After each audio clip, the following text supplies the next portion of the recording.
Animal Welfare.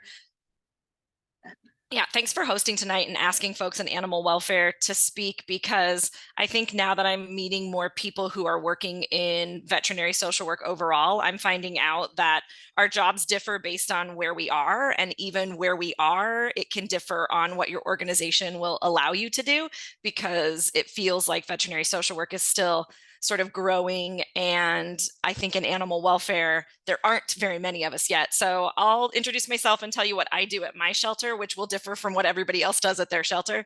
So I'm currently at the Oregon Humane Society in Portland, Oregon, and I'm their first veterinary social worker. That's my official title. And I worked animal welfare for about 17 years before I went and got my master's in social work and my certification through UT. And so my job here is to work with our operations team to help divert surrender. So making sure resources are up to date. If people want to keep their pets, let's figure out how to do that. Then I work with some of our community partners working on things like, can we decrease pet rent? Can we ask about a pet in your needs assessment for social service agencies? So I go to lots of community meetings. And then I also work with our staff. I spend some time doing some psychoeducation on compassion, satisfaction, boundaries, values, all the things that we want to keep you healthy to do the work. And I'm fortunate that that's my role is only veterinary social work, even though I'm part of the admissions team and part of our new community vet hospital.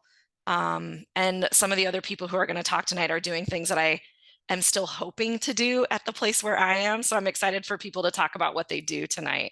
And that's my elevator spiel. Wait, you want me to nominate somebody? Shoshana, you want to go next? Sure, absolutely. Yeah, I'm so excited to be here and to hear what everyone's doing. Let's see where to start. I got my MSW probably about 25 years ago, so it's been quite a while. And I started in 2016 working in animal welfare, not using social work at all. I was actually a program director, and then I became executive director of a humane society.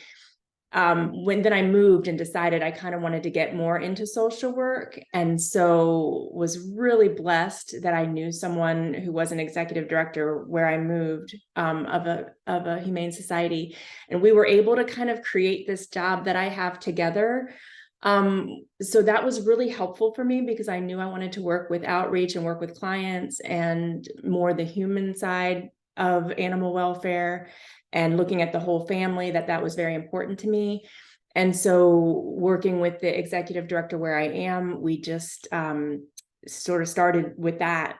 And she knew she wanted to do a crisis boarding program. So that's where we started. And it's been really interesting watching not only that grow, but watching my role grow and social work within my organization grow.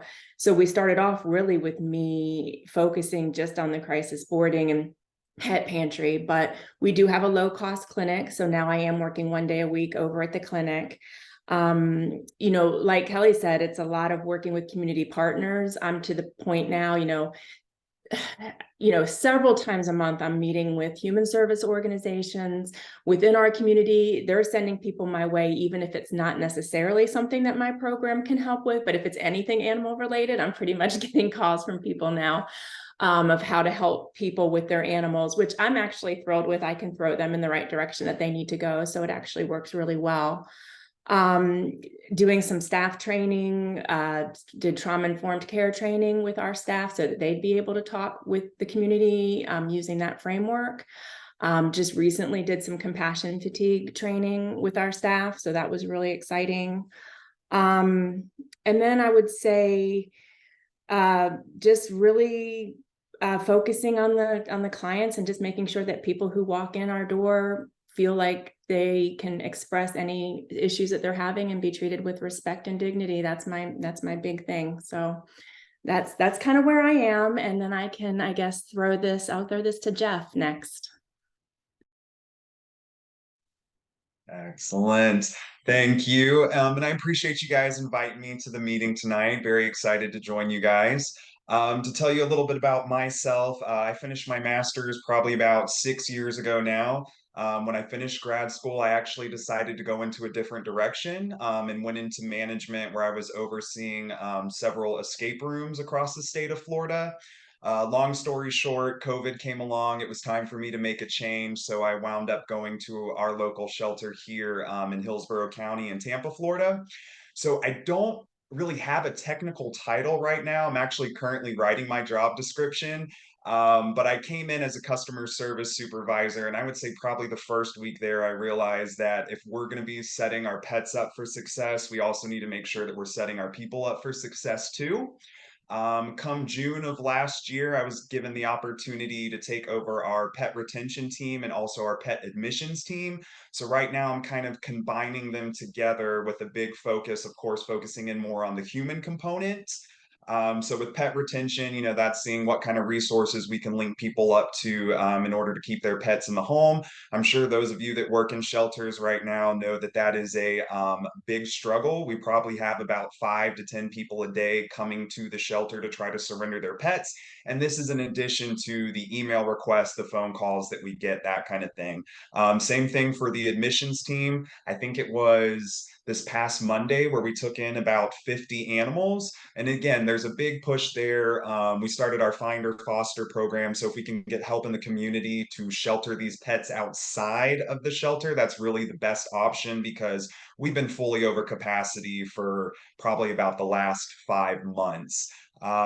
So I'm really excited to be working with these teams. Management's kind of letting me run with it. So I did have a conversation with Kelly recently, and it was really beneficial to see that there's other people who are facing some similar challenges that we are. And as I'm kind of writing my job description and focusing on, what the future is going to be for these teams, it is really helpful to have other people to chat with and bounce ideas off of. So I'm super excited. I know this is going to be a good year. Right now, our big pushes we're trying to focus on an education piece. So our animal control is very quick to cite folks, and I'm sure you guys know, you can't just pop out in a community, throw some citations at them, expect to switch up their sense of normal just like that. It's just not realistic. So we're trying to see, okay, it's not a lack of these people don't care. It's just they don't know. So that's our big push right now. And of course, further down the road is trying to get ourselves out there so people can really look at pet resources as an actual resource rather than just the community pound. So I think there's lots of good things coming up this year. We're very, very busy, but I'm super excited to be where I'm at and very excited to get to bounce ideas with the rest of you guys. So I guess at this point, I can pass it over to Alexis. Yeah, hi everyone. Thanks for having me, and thank you to Kelly for connecting me. It's wonderful to always be in the space with other social workers. It's always great. Yeah, so I am the social work program development manager over at Austin Pets Alive in Austin, Texas. And I am the first social worker on staff, sort of with some big ideas to kind of come to fruition is the expectation. But my main 3 roles are: 1, employee wellness. So really focusing on trying to create a way to make this work sustainable for our staff. We've had a lot of turnover. Staff are really either suffering from compassion fatigue or suffering from burnout and really struggling to, just continue to do the work that they love. Many of our staff are also fostering animals. So it's really having those conversations with them about taking a break, taking lunch breaks, right? Taking a breather, right? Like, how are you continuing to find ways to be yourself, right? And take care of yourself and make yourself a priority. The second, so that also entails like a lot of trainings. We've just done a compassion fatigue and self-care training, and we have like a whole program of trainings that we're putting together for the next 3 months. When I say we, I mean me. I am a team of 1, which is a lot of fun and a lot of stress and all the stuff.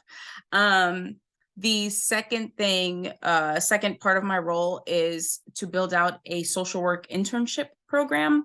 So I've been in contact and connecting with local colleges and universities that have MSWs and VSW students to try and get them introduced to this work and see, you know, the correlations and the how necessary it is, and how we're also taking care of people when we take care of pets, right?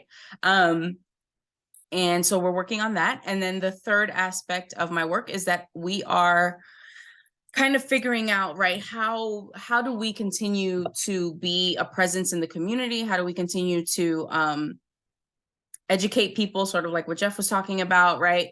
And how do we support people so that way then they can support their pets? That is the actual motto of APA, helping people help pets, right? So I'm working with leadership to establish a job readiness program for at-risk youth, where we are recruiting youth to be animal care workers in the shelter. And it is a paid internship opportunity for 8 weeks. And we're exposing them to all the different avenues of animal welfare, working in the shelter management, all that kind of stuff. And we're pairing them up with mentors that will work with them to pair up to do these different tasks around the shelter. And there's a whole resume building and interviewing component to it, right? We want them to walk away with valuable skills that they can then go to a shelter and say, hey, I want to work for you, right? I want to do this kind of work. We know that veterinary care is not necessarily something, or animal welfare rather, is not necessarily something that people are exposed to the way other careers are exposed when we're children and things like that. So we really want to bring this opportunity and kind of say, hey, you know, this is an at-risk population. Our animals are at risk all the time, right? Let's merge the two and figure out how we can kind of support both aspects of that work. And so, yeah, so that's what we're doing. And what else?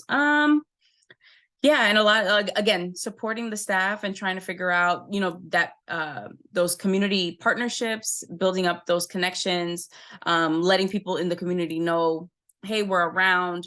We want social workers on staff. We want to be more of a presence. We want to be a place that people can come to when they say, hey, you know, I am about to be evicted from my home. And if that happens, my animals are going to have to be surrendered, right? How can we help you as the pet owner and help your pets and make sure that you don't have to surrender your animals?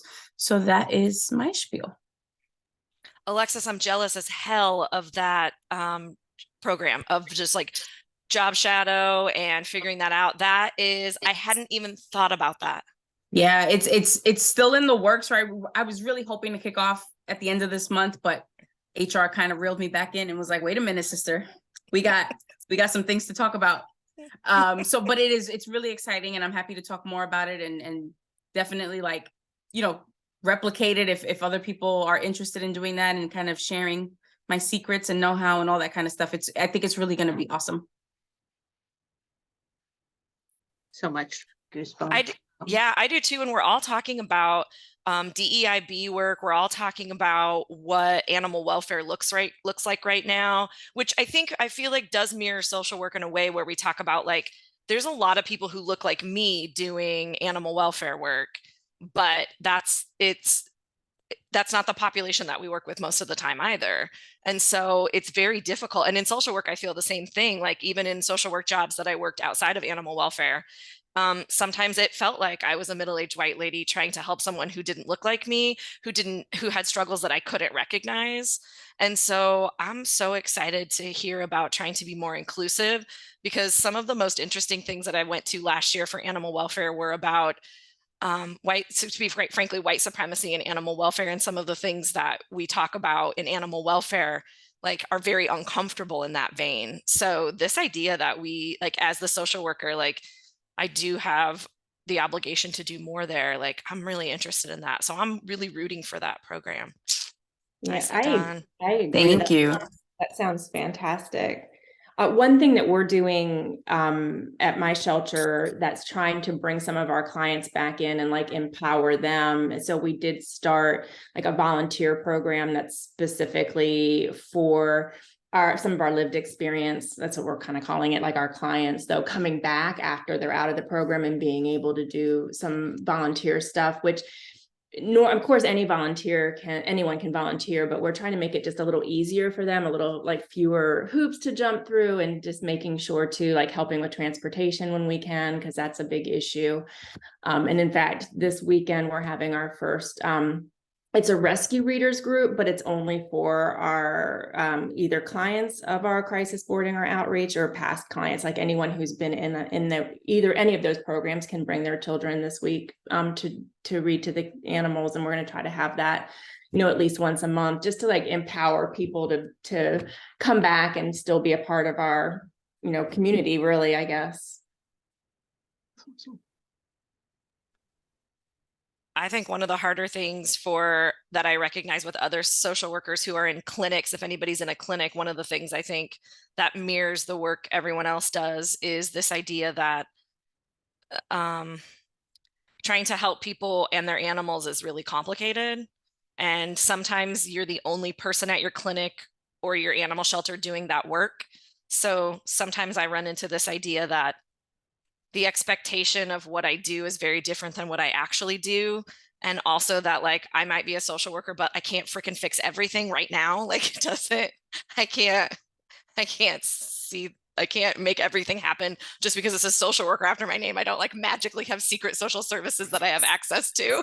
And so sometimes I find it difficult for other people in my animal shelter, or I'm at the community vet hospital as well, just like Shoshana is, a day here, a day there, that they don't recognize that I am not magic. Or Jesus. I like to say I'm not Jesus. Yes. Yes. Yeah, Kelly, I wholeheartedly agree with you. And we've spoken about this before, but it is tough to kind of be a social worker where you're the only social worker, right? Where you don't have those people with those kind of educated, like learned values, right? Where you're already talking about these things all the time regularly, right? And so it's really hard to kind of have those conversations with folks. And then I think sometimes you go into it and you think, people will think, or other staff will think like, why do we need a social worker? Where do they fit in? And then realizing that we get pulled into every single aspect of the work, right? It's like, hey, there's a person outside who has a puppy with parvo, but they're falling asleep at the wheel. Are they on substance? Like, are they using substances? What's going on? And then it's like, hey, we have this family over here. And we're in every aspect of the work, right? But I find that we're constantly trying to like also explain what we do all day long. I think for me, just to piggyback off of that, like I do feel like when anything goes wrong, it's definitely like if someone starts yelling, even if it has nothing to do with my job, they're like, this person's yelling, go get Shoshana. Which is fine. I don't really mind that, but it is an interesting thing that started to happen. But I have to also remind myself, I spend so much time sending people to different human services, and I get so invested in the people that I'm working with that I do have to remind myself that my job, even though it's good for me to refer everyone to their places that'll help them, that really my job, I have to focus on where the animal meets, and not so, because I can let myself go down that rabbit hole where next thing I know, it's like, where are you going to sleep tonight? Oh, and that's not really what my role is. And so sometimes I have to reel myself back in and kind of be like, okay, I can send people in the right direction, but then really what my job is to help them with their pet needs. Because I can definitely end up way down the road if I let myself. A lot of different hats in your role, but Megan, do you have a question? Hey, so I first of all wanted to thank you. This is awesome. This is the world I live in. So my organization is just sort of starting to make, I think, steps in this direction. And I was wondering what your thoughts are on compassion fatigue education for staff. My organization now for the past 2 years has offered like twice yearly webinars to all staff. We have over 500 staff across the organization. So I definitely, and of course with turnover, I think it's really important to provide that basic education. But now I've heard that webinar twice, and it's a fantastic webinar, but I'm just wondering what your thoughts are on like next steps. So it's, I've been introduced to the concepts, also I have my social work degree. So, it's not news for me, but maybe for other folks it is. And so once they know what it is, kind of understand what like self-care is, what do you think the next steps could be for those staff? Like I've been around 13 years. Like what do you think you could offer as a next level? Well, I I mean, know I want that, you all to have a social worker. Go ahead, Jeff, but I just want you all to have a social worker is what I really want. Well, I was just going to say that I think we're facing a very similar challenge where we usually have a guest speaker come in, kind of similar to you, about twice a year, and it's just starting to seem a little repetitive. So the only thing that we've done right now is we're trying to plan little quarterly activities or quarterly check-ins. Where we can get together, do something offsite in Hillsborough County. We partnered with our Parks and Rec department. So there's probably about 20 different trails throughout the county. So that might be one activity where we group people up together. We just go on a walk, we get out in nature, get fresh air. But I'm also open to ideas and curious to see what you guys do because, yeah, we kind of hit a wall and we're hearing the same thing. And I feel like we could go a little bit deeper. And I know me personally, I'm just not quite sure how to facilitate that. I think that one of the things we're trying to work on is trying to, instead of a blanket approach of this is a canned program that is talking about compassion fatigue on a high level, we're trying to do more like I'm around. So I'm trying to do needs assessments for our particular staff to find out what exactly is the problem that we're facing. Because compassion fatigue is it is defined, but when we talk about animal welfare, it can mean a little bit different things to people in different areas of our work. Like if you're an admissions staff, having to constantly say no is what's causing you to have some problems. If you're a euthanasia technician, obviously as a CET, your compassion fatigue may lie somewhere else. Or if you're a veterinarian who works with the public in our community hospital, euthanizing owned pets might be the source of some of this burnout and or compassion fatigue for you. And in fact, I think our staff is actually tired of compassion fatigue as a word. We've started saying compassion satisfaction and started to talk about other ways, and decision fatigue and change fatigue.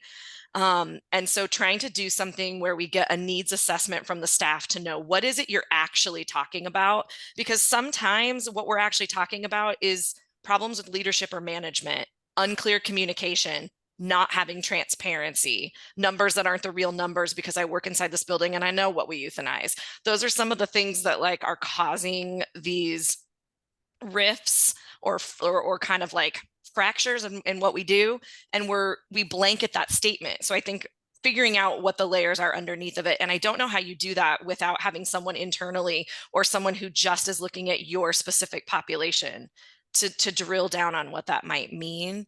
And then also trying to do more than just the seminars, trying to do things outdoor, trying to do team building, team informed dynamics, things like that, I think are helpful. And also we're kind of coming up against this thing where, I don't know if you guys are feeling it, but there are a lot of people now in this sector who are offering workshops and or to come talk to you. And it feels like maybe some people, are we asking who these people are and how they're qualified to talk to me about this? That's a problem we're having is, I love veterinarians and I want them to come talk to me about their professional expertise. But I don't know that I want a veterinarian without any additional training coming to talk to staff about mental health. That for me gets a little bit I open that question up to everybody to see how everybody feels about it, because there's a lot of people now sort of crowding this area being like, let me offer you services. And I'm like, right, but how are you qualified to offer me that service? I don't know if anybody's asking that.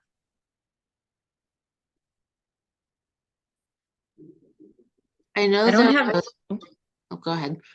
Oh, I was just going to say, I don't have an answer to Kelly's question, but for my opinion on Megan's question, what we're doing is we are having those debriefing sessions, right? So we are having follow-ups to the compassion fatigue trainings, right? So 2 months down the line, right? Let's get together and meet and talk about what you've been doing since then, right? We figured out how you need to care for yourself. What have you done to hold yourself accountable to that? And I think exactly what Kelly said too, right? Talking about organizational culture. So the next conversation from there, if you're able to me, is talking about the procedures and things that go on a daily basis, right? When we're talking about being understaffed, right? How are we trying to get new staff on board so that way people aren't feeling like they have to stay 2 hours later than their scheduled shift, right? Do you have a formal break policy, right? APA didn't have a break policy, right? So when I brought this up in our compassion fatigue trainings, right, people should be taking their lunch breaks. The first response was like, you get a lunch break? what's the lunch break? It's 30 minutes for me. No, it's 29 minutes for me off the clock, and all these different things. And it like kind of created an uproar. So I brought it back to management and said, hey, like, we need a formal lunch policy, and then we need to enforce it, right? Like, we need to create a space where people can take that. We need to build it into the day so that it's not taking away. People don't feel guilty taking it, right? They need to be encouraged to do so. So thinking about those protocols and things that kind of cause a lot of stress that can be changed, right? I think a lot of the times, and this is across any organization, animal, human, whoever, right?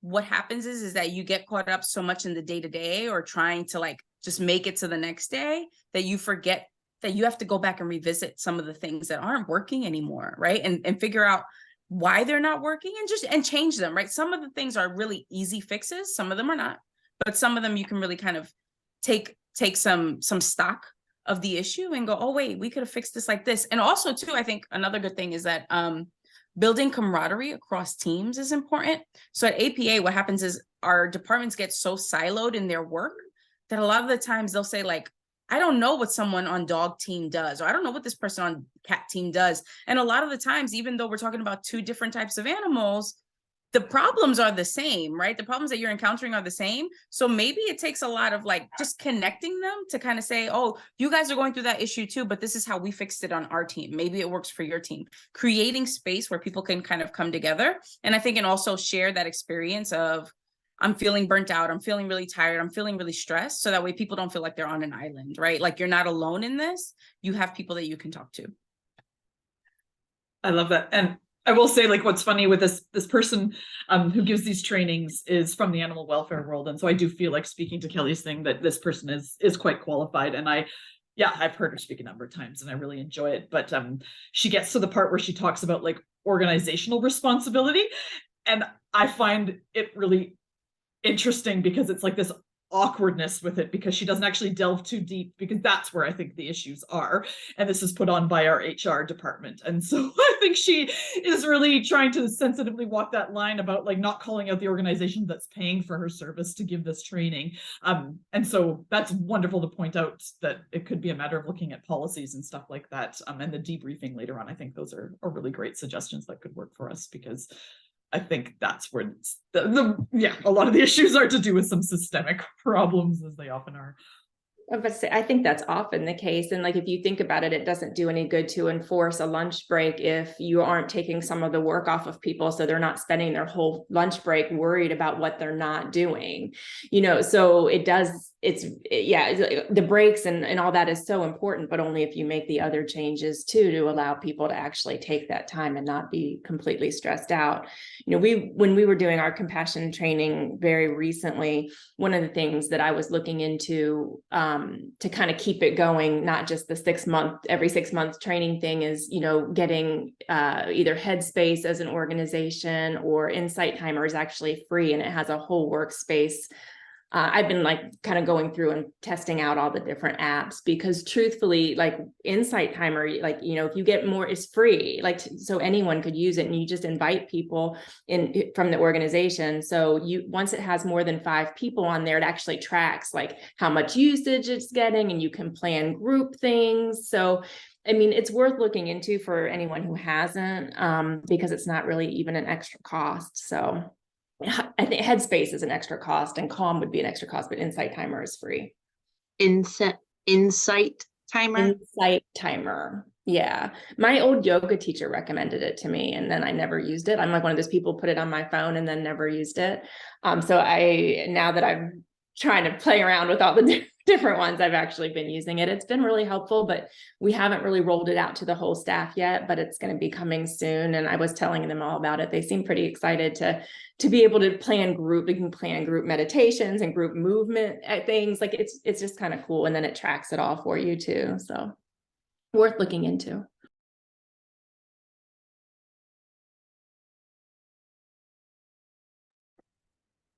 I'm not on the panel, but I've just had a couple of thoughts, because I think all of you are bringing up that really good point, that it's not enough to educate about an issue if you're not going to implement something to address it.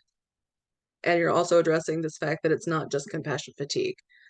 So that's one thing here at UT we're actually talking about now is changing the name of that portion, you know, because it is so much broader than compassion fatigue. So we're talking about it now, trying to figure out exactly what we want to call it. But so good ideas, everybody.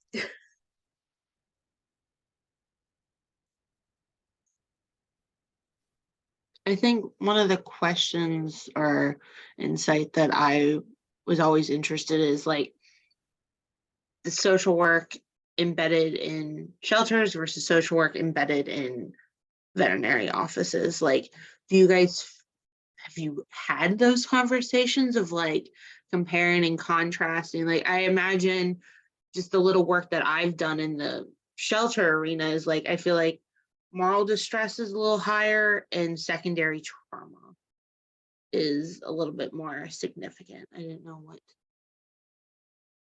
I would agree with that. I think that when I first started doing some stuff here, I reached out to some familiar faces on this panel to ask about what their work looked like, what their day looked like, how much time they were spending with staff, how much time they were spending with clients, what their client interactions looked like. Also, how the hell are you tracking everything? How do you know how many people you're helping? I mean, I think one of the hardest parts about being just a handful of social workers in animal shelters is it's exciting and my shelter loves it. And they are very willing to put a dog and pony show out to talk about what I do. But honestly, they're like, okay, so what is it? I feel like that Office Space meme where it's like, what would you say you do around here? Because everybody's different. And also social work itself is hard to define sometimes depending on where you are. And then I don't know sometimes how it compares. And even I think that the four of us who are talking tonight, we each do something similar but very different. And so I find it difficult to compare. And they do feel like embedded in a clinic and embedded in a shelter feel like two different worlds with just like crossover. Because now my shelter has a community vet hospital that is open. So I'm spending part of my time in the community vet hospital. I know I'm so excited, Dr. Poe, I'm so excited. I'm spending part of my time in the clinic and part of my time with the shelter. And so now I'm getting some firsthand experience. It's not like I wasn't ever being called to the shelter to talk about euthanasia with clients, but I certainly wasn't getting pulled in 4 or 5 times a day at the clinic as I am now. And that is much different than talking to staff about talking to someone about surrender. Although to be fair, then talking to someone about surrender feels more disenfranchised grief than losing a pet. Like that, people who are surrendering a pet don't often get sympathy or have a place to turn to for support because animal welfare community is looking at you as a bad pet parent, when everybody who works at a shelter knows that the safety net is there for a reason, and that there are pets we should be helping in those situations. And while I want to keep pets and people together, there are times when that safety net is there for a reason and I should be allowing you to surrender. That's the best choice for that pet and that family. But that's not how animal welfare outside of a shelter environment might see it.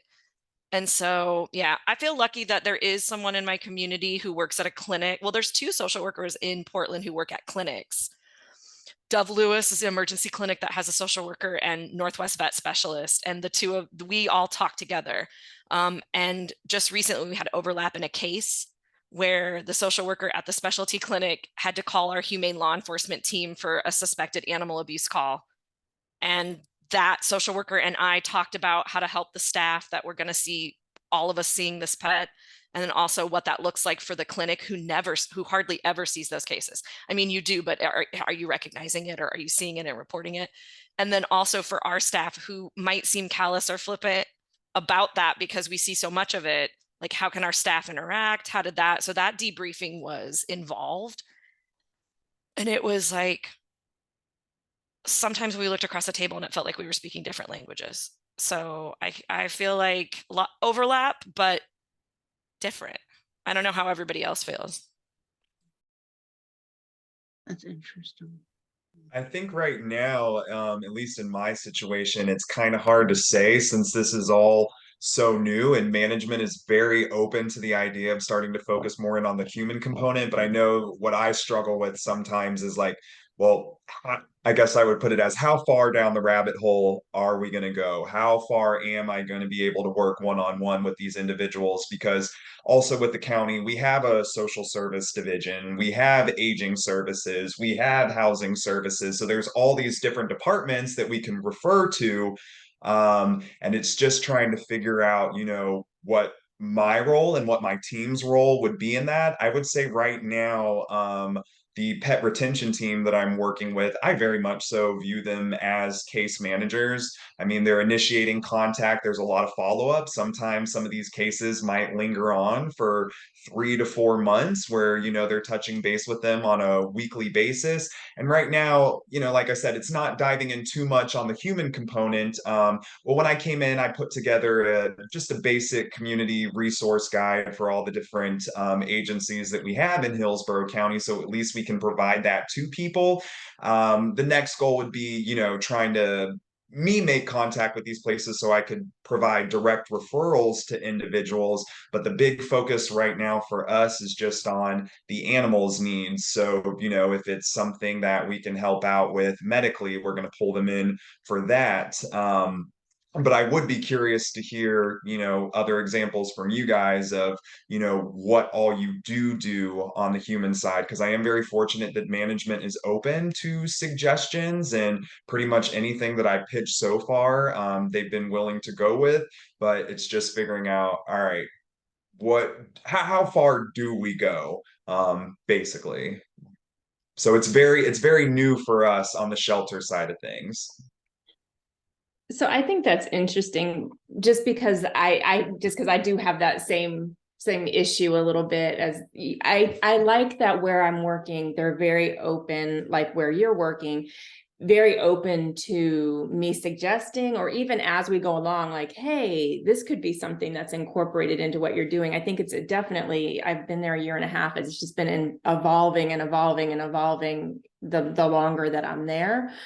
I think it's been very interesting with the shelter workers starting, to pick up on what my role is and watching them start to embrace it a little bit more. Because when I first got there, I think they were very confused about like what exactly I was going to be doing. When they first decided they wanted to do crisis boarding, they were very excited about it, but it was just going to be rolled into the shelter manager's job to meet with people, to decide who's doing it, to manage the whole thing. And then in hindsight, looking back, they were like really realizing like, wow, she would have never had the time or ability to do that.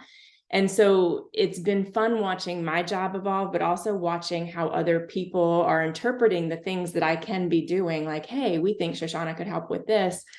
I mean, the clinic is like, I just recently started working at the clinic one day a week, and it is very different in even the understanding of what I'll be doing. But it's exciting watching them notice, just having me around. The staff is noticing more about clients when they come in, and maybe if they're in distress. Like, we had done a trauma-informed care training, and so now they're starting to pick up on like, oh, this person came in, and I think they, someone go get Shoshana. I think they might have something else going on, and they might not have even recognized that.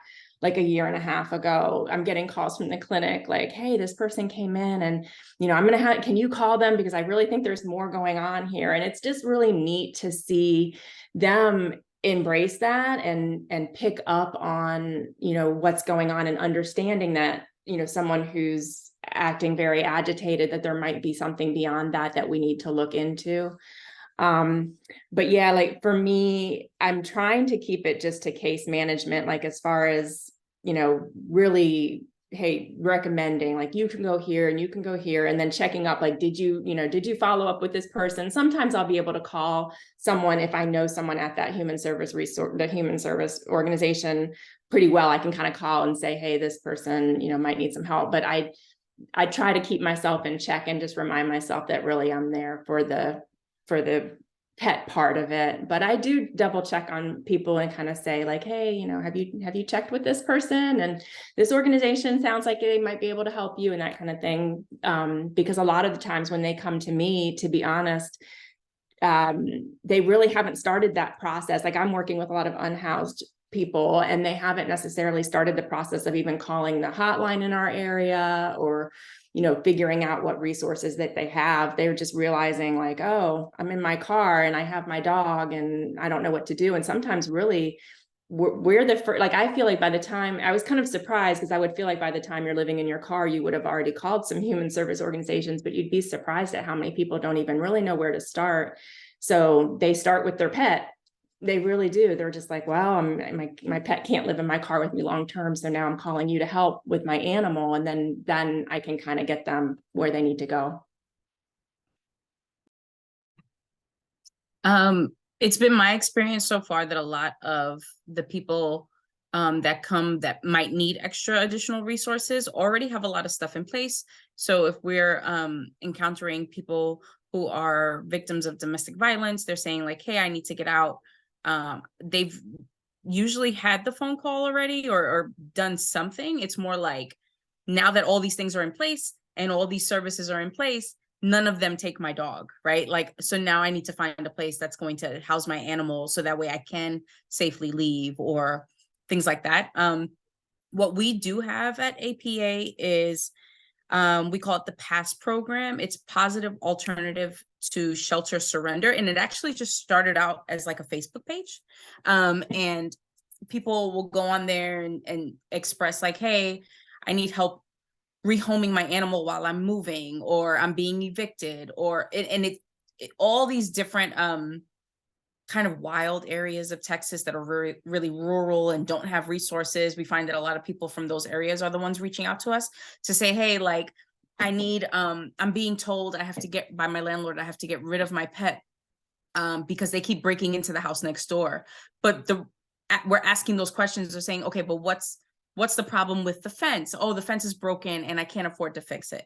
And so in those moments, we're able to crowdfund for resources. We're able to say, hey, you know, this person needs to rehome. Is there anyone available to foster, right? So that this animal doesn't have to go into the shelter.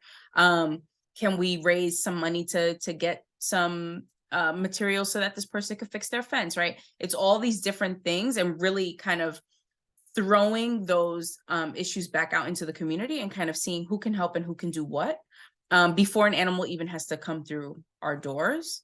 And that was predominantly run by staff. And now the movement is to kind of plug in social workers into those roles, because staff don't feel equipped to necessarily have those conversations with folks and ask those difficult questions. Are you safe? Where are you going? All those types of things.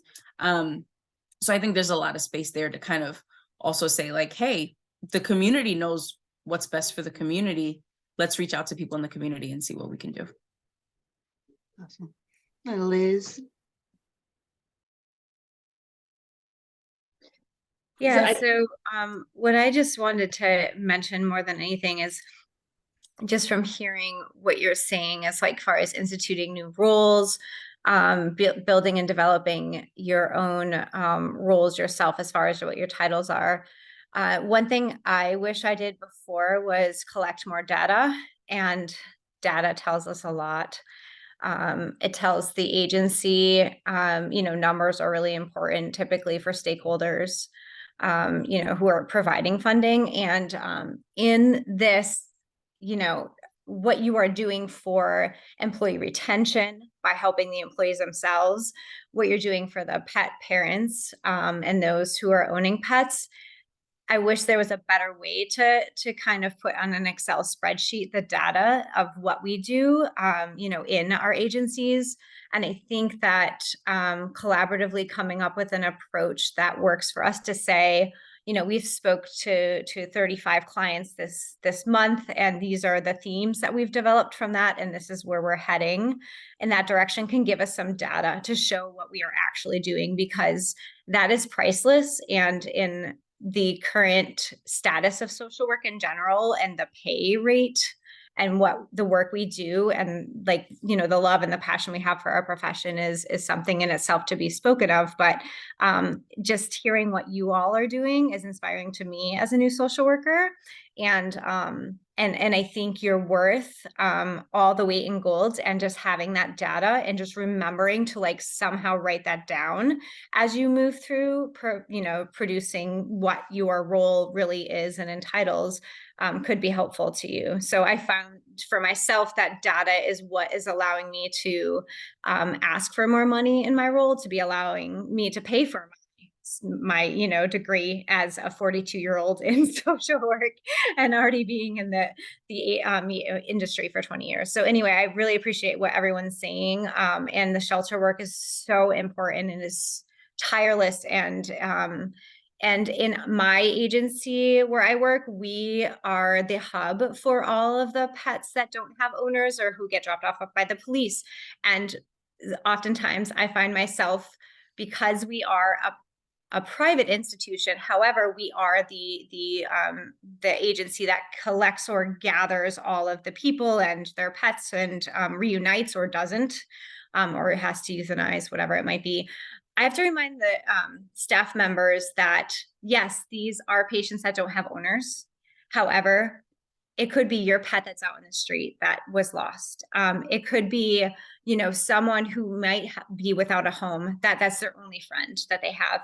And the way that we treat them is the way that we would want to treat all of our own pets. And so, data helps. And then also just the constant reminder to our staff that the reason we're here is to help our pets and be the advocates and be the voices. And you are all doing that. And I really appreciate so deeply the work you're doing, because I know it's hard work. So I just wanted to give my gratitude in that, and then just say, hey, collect data, because I'm really in the meso macro part. So that's important too. So thanks for letting me kind of chime in. I want to pick up off of that. And first off, Liz, I love your background. It looks very cozy there. So yes, I agree with Liz. Data is very, very important. So the system that we use in Hillsborough County is Chameleon. I don't know if anyone's familiar with that. But that is the system that we're going to use to track everything, put all of our notes in, intakes, everything. So on there for our pet retention team, we have this area called contacts. So anytime someone reaches out, whether it's via email, phone, in person, we're going to go ahead and we're going to create a contact. We're going to get all of their information. We're going to gather all of the information on the pet too. And then we use that to track. So we're going to put the need in there. We have a spot for the outcome. There's also a spot, if it turns out where we put all the information out there and we basically don't hear anything, there's a section for that. But that's what we use at our shelter to track everything from start to finish. And I know when I came on, it seemed lacking where we just weren't capturing as many details as I would like to see. And I guess coming from a social work background where it's like, if you don't document fully, then it didn't happen. So I'm trying to run that into the ground with everybody and say, I don't care if it's a few paragraphs, we need to make sure this information is in there so everyone can see what we're doing from start to finish. So I think for us, that's been very beneficial. And then we can see what the outcome has come from that. So I don't know at some of your shelters with the systems that you guys use for tracking animals, maybe if there's some similar features, but I know for us, that has been very helpful for management and some of our higher ups within Hillsborough County. So yeah, I love data personally. And we use Shelter Love, which I like most of the time, but their reporting is not great. But it works for me to put my case notes and stuff like that in. I think one thing is I've been really looking at the difference, between tracking outcomes and actually tracking impact, which is I feel like that could be a long discussion about how to really look at the impact that you're actually making on your community, because the numbers can be tricky when I'm looking at crisis boarding. Yeah, I can say I can look at the outcome of this many animals went back to their owners and this many animals we had to adopt out, or, whatever the numbers are. But really looking at if those owners were able to keep those pets long-term, even if they pick them up, or how many of them need continued resources. And to be honest, I'm even looking a lot about how they feel about their experience. I have to tell some people, it goes back to what Kelly was saying before with the owner surrender. I've been really looking a lot about grief and owner surrender, because when my clients come to me for crisis boarding, they are surrendering their animals to us and hoping to readopt. That's how our process works. And so I have to talk them through that, because that's very scary for people. But also, it's a loss. They're grieving their animal. And even though it's not a death, it's still a loss. So I think part of what I've even been looking at is for some people, I do have to recommend, like, our program isn't going to really work for you. And so, you might need to surrender. That might be the best outcome for some reasons. Like, it's not every person is going to be able to keep their animal as much as I would like them to. And so that's a lot of the hard conversations I have to have with people of, like, if you're realistically not going to be able to get your animal back for 8 months, we can't house your animal for 8 months, or maybe your animal has, more extensive vet care than what we can help with, or whatever the situation is. I have to talk to them about what all their different options are, and then, let them make their decision about what they can do. But my goal is always for them to leave that conversation feeling heard and feeling respected, even if I'm not able to give them the answer that they want. And so when I just think I've been really trying to look at the numbers, but then also get past the numbers a little bit and look at really how people's lives are being affected by the things that we're able to offer, rather than just say, great, we had 60 people go through crisis boarding and 75% of them got back, which is wonderful. But then what's the total experience really? I would just want to add that, Liz, I think that's a great point. The importance of data is really something that we can all benefit from, but also too, using it to benefit you in your positions, right? Like, how many of us are just the one in our organizations, right? And we're saying, we need more. The data is going to help you figure out how you need to staff more social workers, right? To do some more, to continue to do more of that work. It's also a great avenue to discuss reimbursements for CEUs, right? It's a great avenue to talk about how do we continue to get spaces for facilitation opportunities, right? For folks who want to get their clinical license, right? Like, if we're talking about staff and the importance of that, all those things, all that data can help justify why they should maybe be paying you for that. I have a lovely question going off of money. Always interested in, like, the funding, but also because you guys are dealing with more of the human side of things. I know a lot of you were talking about the partnerships and communications with social services. Is there any, like, support, monetary support that they give to these programs, or how does that work? Because you're teetering on human, but also the animal welfare side. So we just now started applying for, within our city, some grants that are actually human service grants. And I belong to a working group for the city where I work.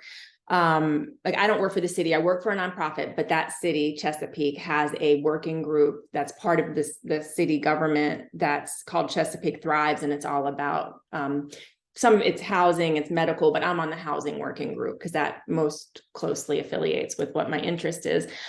But they actually have some money that's human service money. But when I was talking to them about it, I really think we might be able to get some grant money from the city. So it's not from, like, a specific organization. But, at first she was kind of dubious, but when I started, like, well, pets are part of the family and we are providing, services for the family. And she was like, it's like, I think, we might be able to actually give you some money for that. So we're, hopefully going to get the 2 different grants in.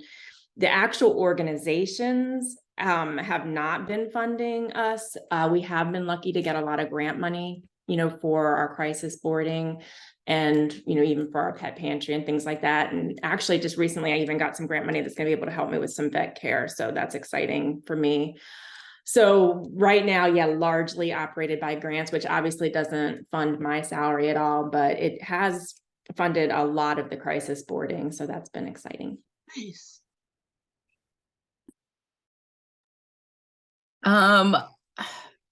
I don't think I don't think my position is grant funded at all. I think they had to find the money in the budget and kind of, like, commit to it. But in respect to the human services kind of aspect of it, we are reaching out to get grants for stuff. And now we're thinking about that 8-week paid internship program. Now we're thinking, hey, we could really reach out to workforce development folks and see if we can kind of connect that to grant funds and things like that. So that's how we're trying to kind of navigate that part of it. And I think that's it. Yeah. So in my situation, we're funded by the county. So when the new year comes around, I pretty much have a budget that I can play with for the year.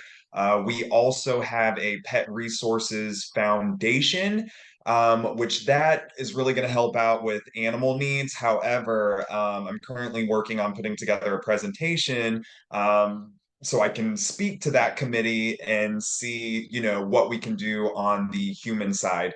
They're open to letting us go out and purchase materials to build dog houses, to put up fences and things of that nature. But I guess I'm pretty fortunate where when the year starts out and here's your budget for the year, this is what you can kind of do. But up until this point in time, it's all been focused on the animal side of things. So we're hoping moving forward that since management, everyone in the organization can see the need to focus on the human side of things, if I can get in with our pet resources foundation to start tapping in on the human needs, the sky's the limit. So we're pretty fortunate where we're at. Nice, nice. And then Megan, if you want to round us out for the last question of the night.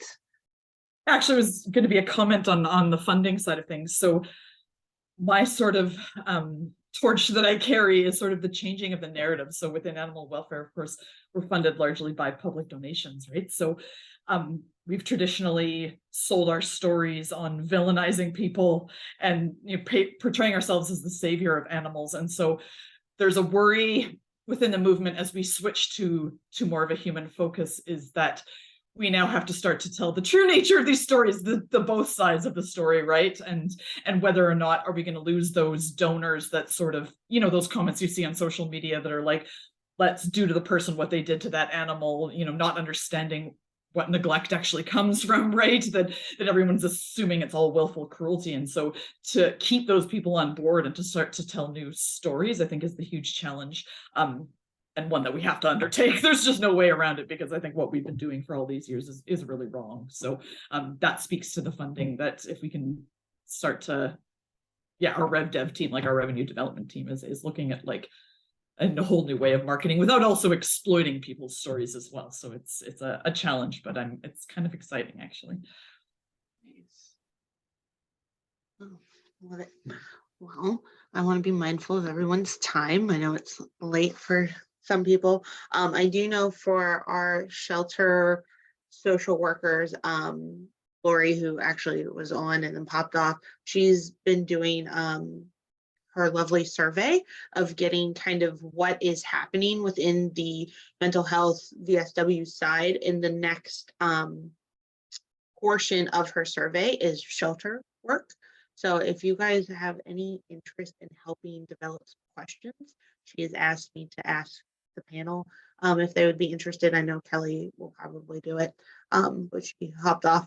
So, but if you guys have any interest, let me know and I can connect you to Lori. It's another great way to, like Liz was saying, the data, like what are we doing in this field? So good stuff. I appreciate you guys joining for tonight. Nice to see some new faces and things like that. So stop recording too.